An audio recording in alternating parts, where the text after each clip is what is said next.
Alright, so I've got an interesting one for you guys today because we're going to be talking about multiple stories in this one, and they're all pertaining to One Punch Man in one way or another. So instead of giving them their own little individual videos, I just cram-packed them all into this one to give you that sweet Saturday content. So yes, this first story that we're going to be talking about does include webcomic spoilers, but don't worry, the rest of the video is spoiler-free. So if you want to skip to the second story and get past the spoilery stuff, skip to this time in the video. But for now, let's get into it. So this is something that I actually discovered myself when I was rewatching One Punch Man Season 2. So in the intro, when we get to the portion where we see Genos taking on Garo, it suddenly just splits off to Garo kind of just doing his own thing so his name can show up. And interestingly enough, it doesn't show his name, but we'll go into that.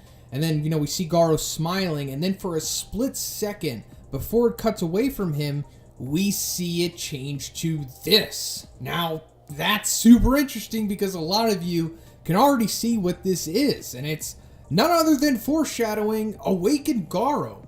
I think this is, amazing, right? Because this is a straight-up Easter egg right in the beginning of Season 2, something that we're not going to see for a very long time. So let's go into the name before we go any further, because it says Kaijin. That's obviously not Garo's name, and Kaijin means monster in Japanese. So why does it say Kaijin here? Not exactly sure, because, Monster Garo, Garo the Monster, that's this whole, thing going into this season, but it could be they're trying to avoid spoilers, they don't want you to know that this character is Garo, even though by the end of Season 1, we already know that Garo is Garo, especially when we see the preview of what's going to happen in the next episode, and given that we see this intro for the first time at the end of Season 1 as opposed to the beginning of it, it's just odd how this all, comes together here. But also, seeing Kaijin, monster, over the Easter egg of Awakened Garo is pretty interesting as well. So if we look deeper into this is definitely him. He's got the tattered scarf that is iconic with both pre-Woke Garo, but more so specifically Awakened Garo. And then we've got the horns coming out of him, and the darkness, and then the toothy, sharp teeth smile that he has. This is just amazing. And it, like I said, we're not going to see him for a while now, so it's kind of for the hardcore fans that are just paying attention to this, and the weirdos like me that pause every frame just to see if we're going to see something more in detail and things. Alright, so the next story we got is Yusuke Murata, the illustrator of the One Punch Man manga, has started streaming again. So let me just get everyone up to date on Murata and his streaming before I go any further. So 2 years ago, a year and a half, sometime around then, Murata used to stream himself drawing the One Punch Man manga, and this was incredible for multiple reasons. So first of all, we got to see spoilers of what was going to happen in the upcoming chapter before it was released, of course, but then sometime Murata would give us insight into backstories of the characters that we didn't know about before, or he would tell us how strong a certain character was, or he would even tell us some stuff that One told him.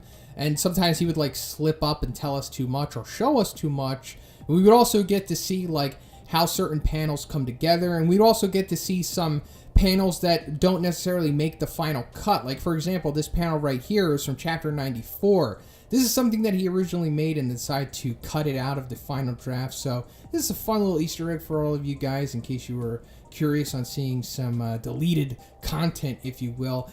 Basically, his live streams were legendary, to put it bluntly. But unfortunately, he decided to stop doing them around a year and a half ago for multiple reasons. But it all ultimately came to us getting bi-weekly chapters consistently, and it probably took some stress off of Murata. But anyway, yesterday Murata started streaming again. But instead of doing it on the IBM stream and the Twitter streams like he used to do, he started streaming on YouTube, apparently on this Men Suyu channel, something that I wasn't aware of, but I guess he's had it for a while now.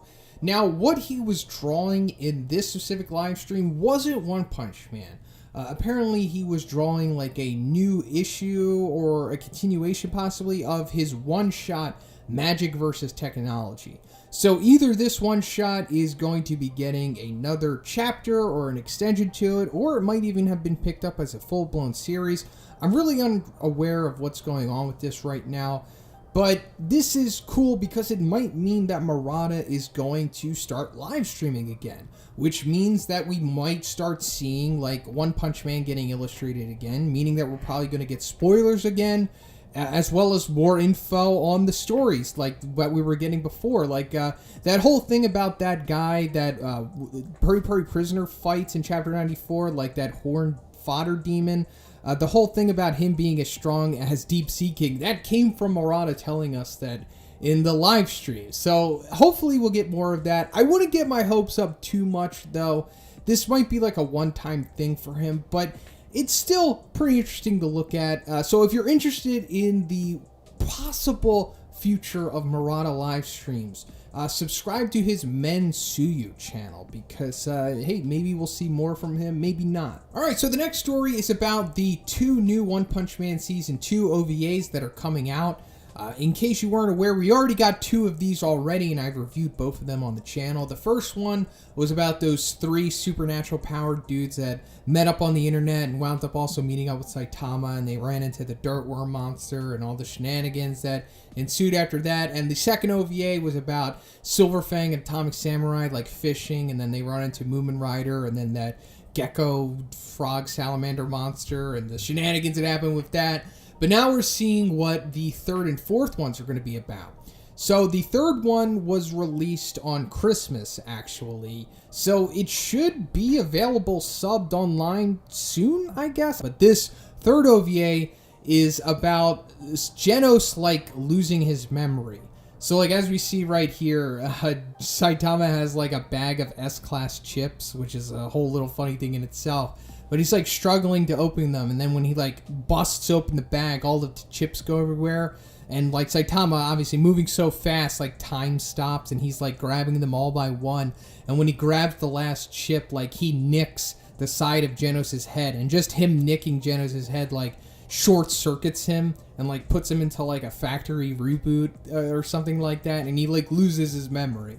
So that's going to be, like, the premise of the episode. Just the shenanigans that happen out of Genos essentially like being in a rebooted state and not really knowing anything. But the one that I'm really looking forward to the most is going to be the fourth OVA, which is going to be released the 28th of this month, and then I guess sometime after that it will be subbed online or something. But this one is going to be about Genos and Saitama joining this VR fighting game tournament, which they somehow find out about, and it's also revealed that it has a cash prize for the winner, so that obviously entices Saitama because, you know, that stuff excites him. And then it's also revealed that Garo is randomly at this tournament, and he's going to be involved in it. But not only Garo, but also Suiryu is there too. So this is just incredible, and the prospect of what could be going down in this OVA excites me so much because we might actually finally see, just in some form, Suiryu going against Garo. Now, like I said, we don't know what's going to happen yet. I don't want to get your hopes up too much, but it seems like we might actually get an encounter between these two. So what I'm thinking is going to happen is that Garo is probably going to face Saitama in the VR game. And given that Garo is a martial arts master and Saitama isn't, Garo's probably going to whoop his butt in this game. He's probably going to beat Genos too. And then maybe it comes down to Suiryu and Garo fighting in the VR game, and this might be how we get Suiryu versus Garo. Like, this is a little fan service for us. You know, just throwing us a bone and just giving us this, something that we've always been asking for, because it's obviously one of the most popular hypothetical matchups in the community. I mean, easily. Hero Hunter Garo versus Suiryu. That's what everybody wants to see, so this might give us that.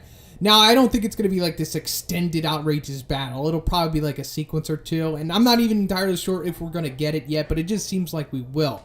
But at the minimum, I would just like it if Garo and Suiryu just talk to each other, or even if they just walk by each other and acknowledge each other's existence. I think that would be incredible. I mean, Suiryu already knows about Garo because he saw him as the Wolfman winning the martial arts tournament. He was like, wow, I wish I can fight him. So that was cool, but them just being in the same room together would just make my day. Because, you know, I'm a fanboy when it comes to Garo and all of that other cool stuff that happens.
So I don't know about you guys, but I'm excited for this one. And whenever these are released, I will review them for sure, and we'll see what happens after that point. But that's pretty much it for the video today, guys. Let me know what you think about all of this stuff, everything that I talked about in the video. What do you think about Garo vs. Suyu? What do you think about that spoilery stuff I talked about? What do you think about Murata streaming again? Are you excited? But also, if you liked the video, guys, please give it a like. I also have a Patreon. It gives you access to a weekly Q&A. And if you haven't already, please subscribe as well. Have a great day.